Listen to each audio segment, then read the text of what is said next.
அனைவருக்கும் வணக்கம். சுக்கிரன், ராகு அப்படிங்கிற கிரக சேர்க்கை உங்க ஜாதகத்துல வலுவா இருந்துச்சுன்னா, வாழ்க்கை நல்லா இருக்கும். சுக்கிரன், ராகு கிரக சேர்க்கை ஜாதகத்துல பாதிக்கப்பட்டா வலு குறைவா இருக்கும். அது எப்படி அப்படிங்கிறத இந்த வீடியோல ஃபுல்லா பார்க்கலாம். இந்த வீடியோவ கடைசி வரைக்கும் ஸ்கிப் பண்ணாம பாருங்க. அப்பதான் உங்களுக்கு சுக்கிரன், ராகுவுடைய எஃபெக்ட் எந்த அளவுக்கு ஒரு ஜாதகத்துல வேல்யூபிள் அப்படிங்கிறது உங்களுக்கு பொதுவா தெரியும். வாங்க கன்டென்ட்க்குள்ள போலாம். மனித வாழ்க்கையில சுக்கிரன் அப்படிங்கிற கிரகம் சுகத்தை கொடுக்கக்கூடிய கிரகம்.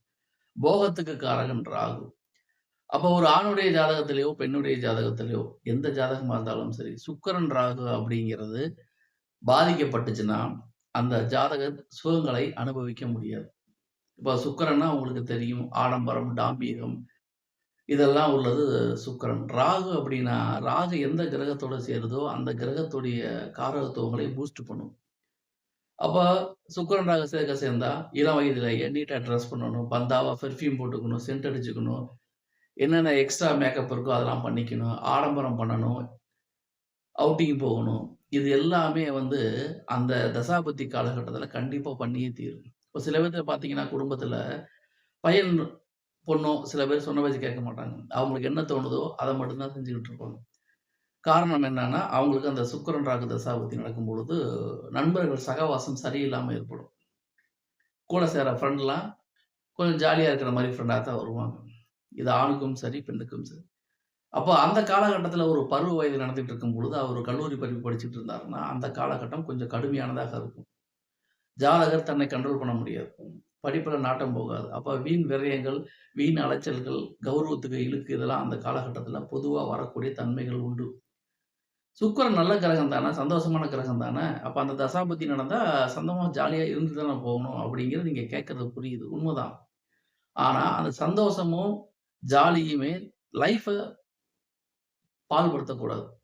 பண்படுத்த வேண்டும், பாழ்படுத்தக்கூடாது. ஆனா, எல்லோருக்கும் சரியான முதிர்ச்சி இல்லாம, சொல்றதுக்கு ஆள் இல்லாம, அந்த தசாபுத்தி காலகட்டத்தில தன்னுடைய வாழ்க்கையை தொலைத்தவர்கள் ஏராளம். அப்ப நம்ம என்ன பண்ணணும் அப்படின்னா, ஒரு ஜாதகத்தில சுக்கிரன், ராகு தசாபுத்தி நடக்குது. சுக்கிரன், ராகு கிரக இணைவு சேர்ந்து இருக்கு அல்லது திரிகோணத்தில இருக்கு அப்படின்னா, அந்த சுக்கிர தசையில ராகு புத்தியோ, ராகு திசையில சுக்கிர புத்தியோ நடக்கக்கூடிய காலகட்டம் மிக, மிக கடினமாக இருக்கும். இது யாராக இருந்தாலும் சரி. அவங்களுக்கு டீனேஜ் தான் இருக்கணும்னு கட்டாயம் கிடையாது. நடுத்தர வயது இருந்தாலுமே, அந்த காலகட்டத்தில இந்த மாரி விஷயங்கள்ல மனம் நாட்டம் போகும். எக்ஸ்ட்ரா பணம் கடன் வாங்கி செலவு பண்றது, ஊதாரித்தனமா செலவு பண்றது, இன்பம், இன்பம், இன்பம். இது மட்டும் தான் குறிக்கோள். அந்த இன்பத்த எந்த வகையிலும் அவங்க உருவாக்கிக்குவாங்க.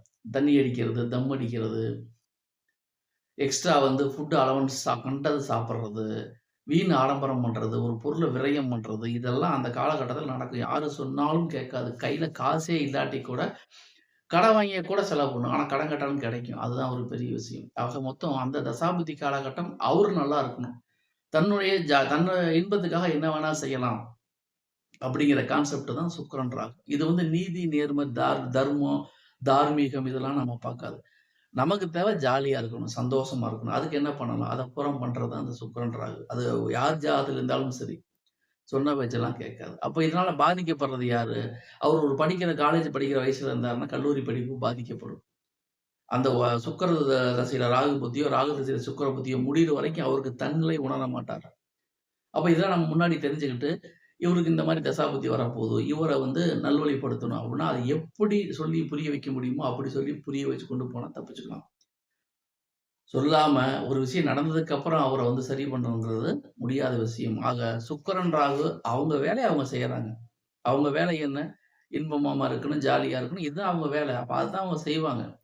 அதன் மூலியம் நல்லதுன்னு நீங்க நெனச்சா கூட, யாருக்கு நல்லது? அப்படிங்கிறத நம்ம பார்க்கணும். ஆக ஒரு காலகட்டத்தில ஒரு மனிதன் யாருடைய பேச்சையும் கேட்காம ஊதாரித்தனமா செலவு பண்ணி, தன்னுடைய லைஃப்ப சீர்குலைக்கிறதுக்கு காரணம் இந்த சுக்கிரன், ராகு தசாபுத்தி 11 வயதில் வந்துவிட்டால், டீனேஜ்ல வந்துவிட்டா, குழப்பங்கள் தான் கூத்தடிக்குமே தவிர, நன்மைகள் எதுவும் அவருக்கு நடக்காது. அப்ப அவர் வாழ்க்கைய புரிய வைக்கணும். வாழ்க்கைனா இதுதான். அதாவது இளமையில தான் ஜாலியா இருக்கணும். அது கரெக்ட்டு தான். அதுக்காக படிக்கிற காலத்தில படிக்கணும். ஜாலியா இருக்கிற நேரத்தில ஜாலியா இருக்கணும். படிக்கிற நேரத்தில கூட ஜாலியா இருந்து, அந்த படிப்ப பாழ் பண்ணக்கூடாது. அப்ப உண்மைகளை மக்களுக்கு புரிய வைக்கணும்.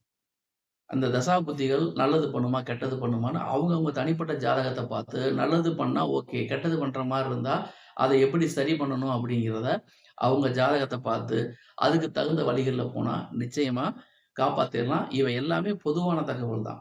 தனிப்பட்ட ஜாதகத்த பொறுத்து, அதில் உள்ள கிரக அமைவுகளை பொறுத்து, பலன்கள் வேறுபடும்னு நம்ம சொன்னாலுமே, ஒவ்வொருத்தருடைய ஜாதகத்த பொறுத்து நிச்சயமா டோட்டலா பலன் மாறும். எனவே சுக்கிரன், ராகு சேர்க்கை சுகபோகத்துக்கு உரியது தான், இல்லைன்னு மறுப்பதற்கு இல்லை.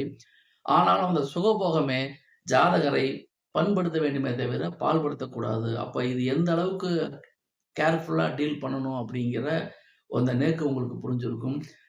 இருக்கிற ஆடம்பரத்த பூரா இந்த கிரகங்களே பண்ணிவிட்டா, மனிதன் வந்து பணமே இல்லாட்டி கூட கடன் வாங்கியாவது செலவு பண்ணக்கூடிய காலகட்டத்தில இந்த கிரக சேர்க்கை கொண்டு வந்து விட்டுரும். அப்ப யாராக இருந்தாலும் சுக்கிர திசையில ராகு புத்தியோ, ராகு திசையில சுக்கிர புத்தியோ கண்டிப்பாக ஒரு பிரச்சனைய மட்டும் தான் தரும் அப்படிங்கிறத புரிஞ்சுக்கங்க. இதிலிருந்து தப்பிச்சுக்கு வர்றதுக்கு தான் நம்ம ஜாதகம் பார்க்கணும். புத்திசாலித்தனத்த யூஸ் பண்ணோம்னா எல்லாரும் தப்பிச்சுக்கலாம். இவை முழுக்க முழுக்க பொதுவான தகவல். இந்த பதிவு உங்களுக்கு புடிச்சிருந்தா, சொல்ற விஷயங்கள் உங்களுக்கு பொருந்துற மாரி இருந்தா, இந்த பதிவ லைக் பண்ணுங்க, கமெண்ட் பண்ணுங்க, ஷேர் பண்ணுங்க. உங்களைப் போலவே உங்கள் நண்பர்களும் பயன்பெறட்டும். நன்றி நேயர்களே! மீண்டும் அடுத்த பதிவில் வேறொரு தலைப்பில் உங்களை சந்திக்கின்றேன். அதுவரை உங்களிடமிருந்து விடைபெறுவது உங்கள் ஜெயம் வேணுகோபால். நன்றி, வணக்கம்.